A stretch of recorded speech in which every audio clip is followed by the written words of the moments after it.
Hi everybody, welcome to Lucy's Kitchen from Lady Lucy Luna YouTube channel. And today I'm going to make my most favorite restaurant style soup out there. Can you guess what it is? I've got mild Italian sausage and I've got potatoes. That's right, Zuppa Toscana, the Tuscany soup. First thing I do is I remove the casing in my sausages. There. I just saved the last one so you could see how I removed it. You throw away the casing and there you have the sausage. I also saved a potato that I peeled and cut in half so you could see how I cut them into half moons. Así, las cortas en lunitas como de media pulgada de gruesas. And I have them here in water because I don't want them to oxidize. No quiero que se vayan a oxidar. Okay. Ahora voy a tomar como 3 o 4 rebanadas de bacon que ya lo partí en cuadritos y como 3/4 de cebolla amarilla o blanca. So this is about 3 or 4 bacon slices and about 3/4 of an onion, and it's a large onion. If you use a small onion, use about the entire onion. Okay, so you're gonna brown these. Okay, so we're gonna take them over here and put them in our pan, and we're gonna brown them.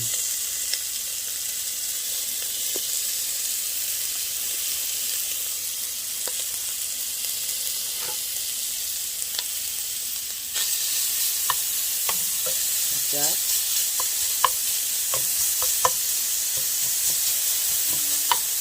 The first thing you do, it's the base of the flavor of this soup.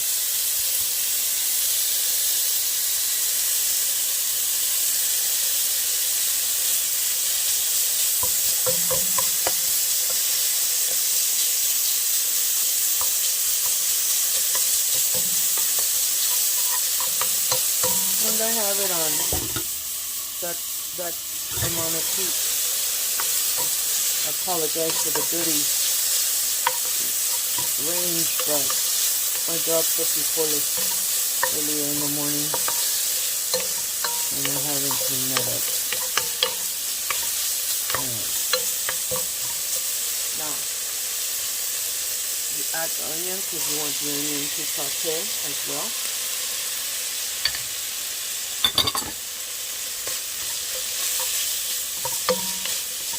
The flavor is amazing because you can already smell the beautiful fragrance of sauteed onion and sauteed bacon.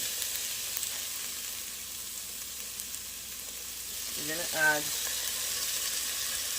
a little bit of pepper, probably about a teaspoonful.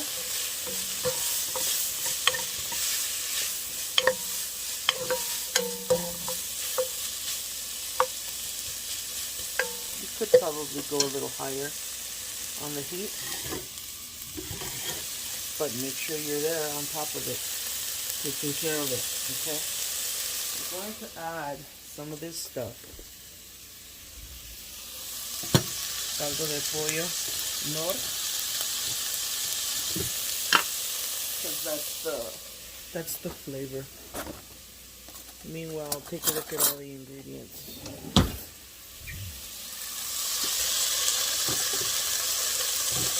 We're going to add about 2 teaspoonsful of the North onto your bacon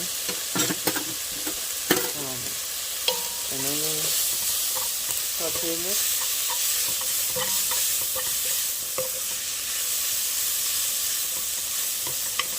And the natural juices of the bacon which are the little grease, you don't take that out. That stays in there because that is what's going to give the broth its base, okay? It isn't too much, I mean, relax. It's just 4 bacon slices. So it's not going to clog your arteries, you know? Alright. So, do that a few more minutes.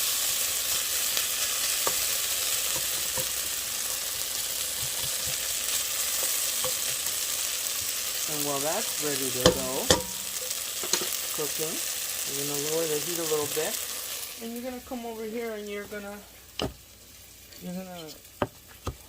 separate your Italian sausage because you don't want it to be in sausage form. You want it to be in separate ground beef style form. So, would it be easier to buy actual sausage that is in ground beef style? Sure. I just happen to find this one on special at Walmart, so I bought this. When the bacon and the onion are ready, I'm going to throw this in there. Okay.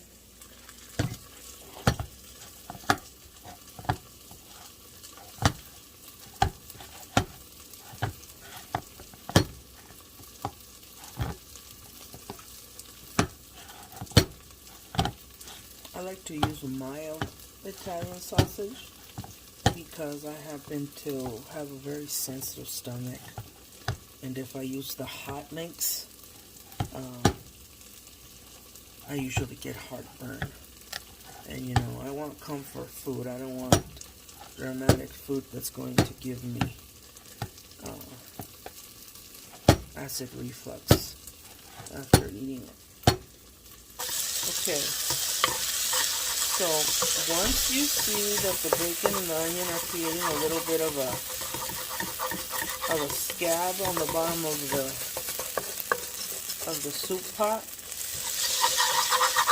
go in with a wooden spoon so you don't upset the surface of this non-stick kettle or pot. And if you see that they're already wilted nicely, then you add your sausage.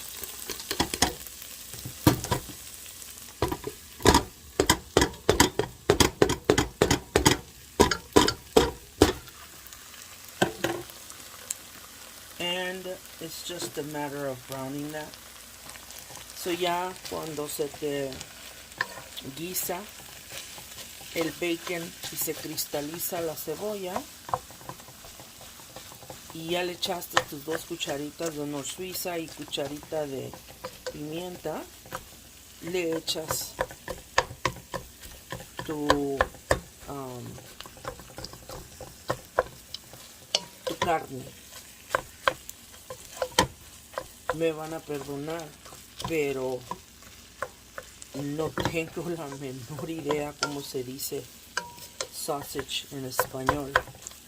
Pero básicamente son las carnes molidas que casi siempre son de puerco o de res combinadas, que tienen sabores de especies italianas.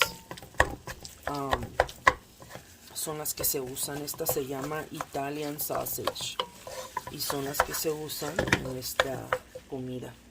Le voy a subir un poco a la lumbre para que se dore y se ponga café la carne rápido. I just up the heat a little bit so that the meat will brown quicker.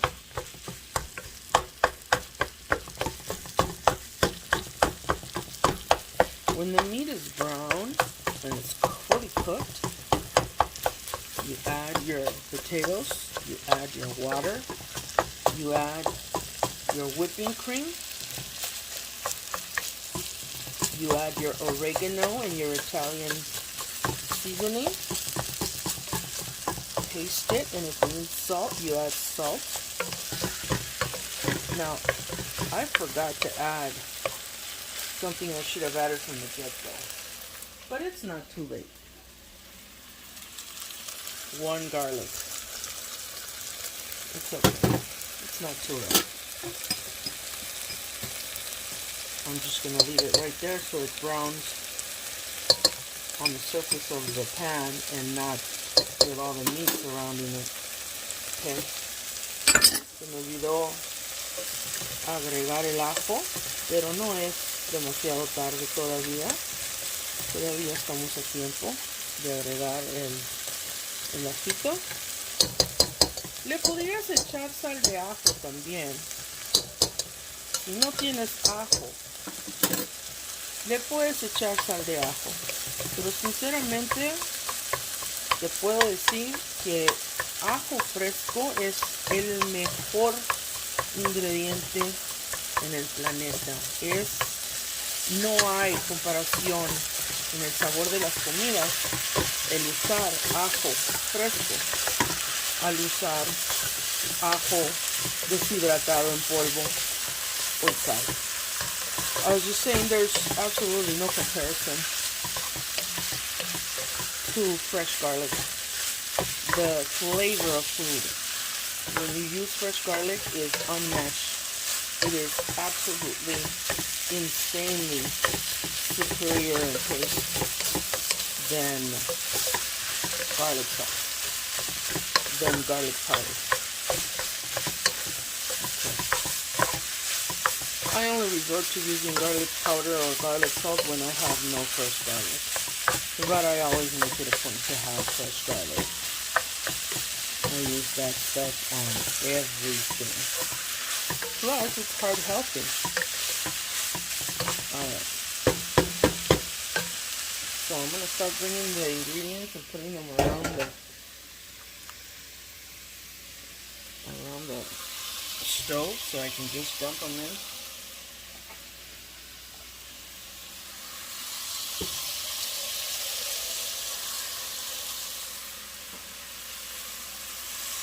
I use oregano, and I use Italian seasoning, and basically it's a pinch of this and a pinch of that, so it's not really measured. But you know, I took the Copycat recipe off of YouTube anyway, so if you go to YouTube and you search up Zuppa Toscana, it's going to give you dozens of recipes. Just pick one, and there you will find out how much Italian seasoning and how much oregano. Because being a Mexican cook, I don't really measure. I just cop a feel, you know. And so I'll just grab some and I'll just squash it in my hand and I'll just throw it in there. And it's usually probably about half an inch. No, not inches. About half a teaspoon. Because you don't want to overdo it, so I start with half a teaspoon. And if when everything is blended and mixed and fully cooked, I taste it and I feel it needs more, then I'll just sprinkle some on top. So that's how I start. I start off with half a teaspoon. This particular amount of sausage is exactly 1 pound, which is equal to about 6 links of sausage. And the potatoes, I used about 9 little potatoes. You could probably use about 5 large ones, and I cut them into moon halves, about half an inch in diameter or in thickness. One thing that I want to tell you about the potatoes is be very careful not to cut them in different widths. If you're going to cut them in about half-inch wedges, make sure they're all reasonably the same, because if you have thicker slices and thinner slices, what's going to happen is you're going to end up with slices that are uncooked and slices that are fully cooked, almost disintegrating into mashed potatoes, making your soup gravy and thick and not good in consistency. Because you want to be able to turn off the soup right when all of the potatoes are al dente, and just the heat of the water in the pot is going to finish cooking those potatoes so that they don't disintegrate and become mushy and make the soup, you know, go away, because it turns into slosh. You know, you don't want that. This is ready. It is fully cooked. I've already pressed most of the Italian pieces like that. You don't want to leave too many chunks. Anything bigger than that, you don't want, but that's fine. It's fine to have a couple of nice big chunks every now and then in there. Okay, so now you're going to throw the potatoes in there. Alright, you're going to mix. And yes, throw in the water that you have the potatoes in, it's okay. I'm going to add more water to cover the potatoes.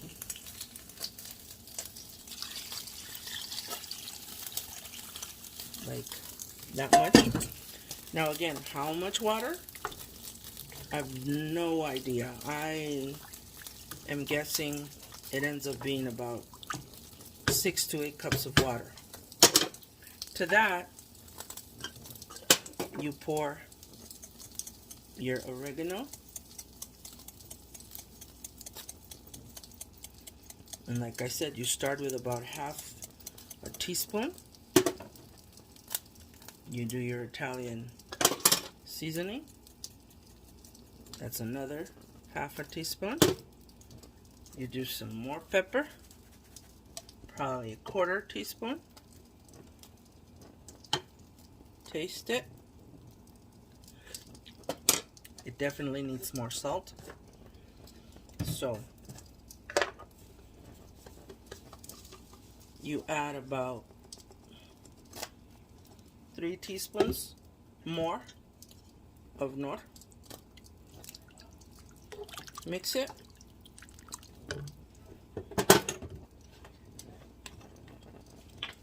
Break out the whipping cream. And the whipping cream you do want to measure. Okay. You're going to add a cup of whipping cream.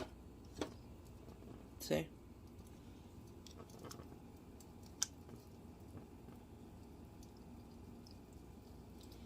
I'll probably go in there with a spatula and scoop out all of that whipping cream once I'm done recording. But right now, I just want you to see what it looks like.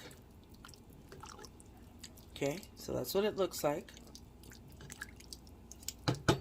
And to that, you add your kale. I add an entire bag of kale because it wilts, and what seems to be like an enormous amount of kale disintegrates into nothing once the kale is wilted. And my boys absolutely love the kale. So this soup is comfort food, but it is also a power meal because of all this kale that it has. And you eat it with breadsticks. And we also make homemade breadsticks, Ramoncito and I. But I don't want to make this video too long, so I will work on the recipe after this and upload it after I upload this video. Así es que, como vieron, después de echarle las papas, ya que estuvo la carne lista, le echas media cucharada de orégano, media cucharada de Italian seasoning. No sé cómo tú le llamas al Italian seasoning en español. Sazón italiano, yo creo. Y como otra media cucharadita de pimienta, le echas otras 3 cucharaditas de nor suiza de pollo y le echas una taza de esta crema pesada. Ok, una taza nomás, porque esta crema tiene muchas calorías, entonces no quieres convertir la sopa en algo que sea dañino para tu salud. Entonces no uses muchísima crema. De hecho, si estás, por ejemplo, en la dieta keto, puedes usar skim milk. Y te sale un poco más ligero, más delgado el caldito, pero te sabe bien, te sabe rico, te impones al sabor. Si tu meta es adelgazar, te impones al sabor. ¿Sí me explico? Es como cambiar de la leche entera al skim milk. Es una diferencia bien impactante inicialmente, pero con el tiempo de estar tomando leche descremada, ya no te acuerdas a qué te sabe la leche entera, y cuando vuelves a llegar a probar leche entera, Dios mío, te sabe a pura grasa, ¿verdad? Ok, so esto probablemente va a ocupar más líquido, so le voy a echar más agua.